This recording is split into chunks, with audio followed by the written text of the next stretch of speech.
Good morning mga bossing, may dinala po sa atin dito na minivan. Ayan, Japan Surplus po ito at yun ang may-ari si bossing, macho.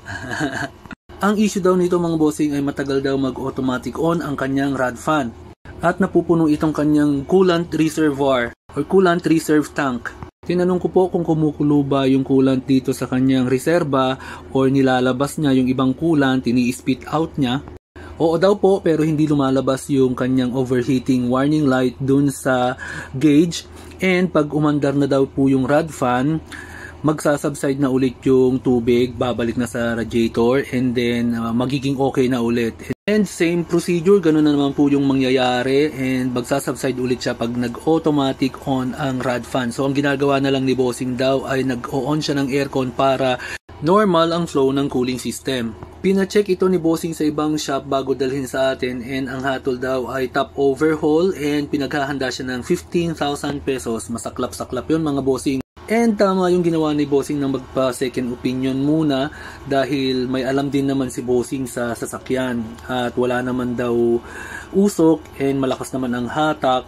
So, hindi siya kumbinsido na kailangan i-top overhaul. Kaya ugaliin po natin na mag-research at humingi ng opinion muna ng iba. Ipacheck muna natin sa iba. Unless talagang yung mekaniko na pinagdalhan natin or yung shop na pinagdadalhan natin ay talagang trusted natin at matagal na nating pinagpapagawan. Hindi po ito paninira sa kapwa ko mekaniko o sa mga shop owners tulad ko. Pero ito po ay awareness lang sa mga nagpapagawa pati po sa mga naggagawa din. Hindi na po mawawala yung mga papagsamantala at mga manloloko, pero naniniwala ako na mas marami pa rin pong matitino na gumagawa ng mga sasakyan natin. Kaya mas mainam pa rin po na kahit papano may alam tayo sa basic man lang. So eto po, ayon sa pag-interview natin kay bossing, interview talaga no? Matagal mag-switch on o mag-matic on ang kanyang rad fan. So yun ang salarin, kaya hindi maganda yung flow ng cooling system. And isa pa po, tinanggal na rin ni bossing yung thermostat ng cooling system dahil baka daw i-stock close na para makita niya rin kung yun ang salarin o hindi.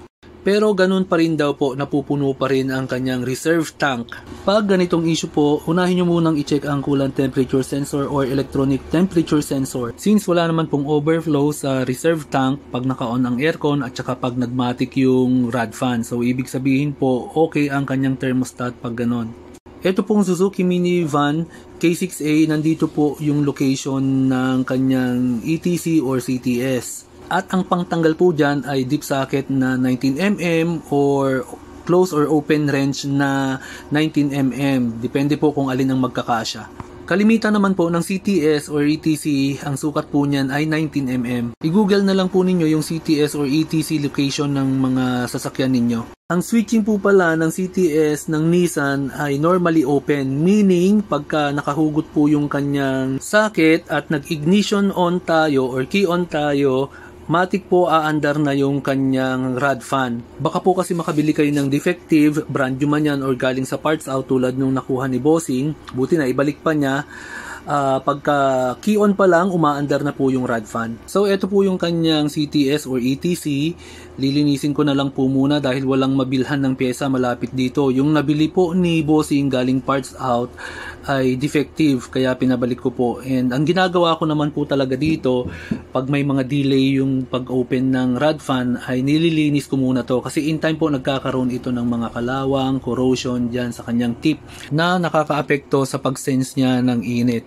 Pag kayo po ang gagawa, magdi-DIY kayo, linisin nyo na lang po muna ito. Pero pagka ipapagawa nyo po, mas mainam, palitan nyo na ng working para po isa ang gawa at isa ang bayad. Yun, lilinisin ko po muna and ikakabit and tignan po natin kung magiging okay na.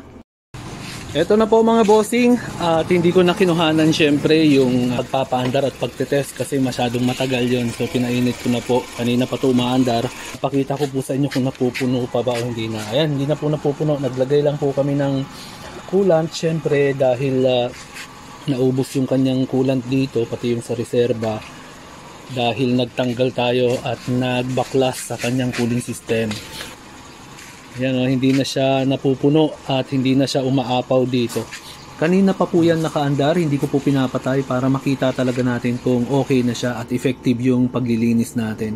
Normal na po yung kanyang cooling system mga boss and hindi na nag-overflow sa reserve tank. So pagka may problema po kayong ganito or in the future magkaroon kayo ng problema sa mga auto nyo na ganito, I'm sure kaya nyo na pong i-DIY yan, kaya mag-ipon na kayo ng mga tools ninyo. Subscribe po kayo sa YouTube channel ng Nab Costumes para mas mabilis nyong mahanap kung kailangan nyo ulit mabalikan tong video na to. Actually, marami tayong video tutorials doon na makakatulong po sa inyo.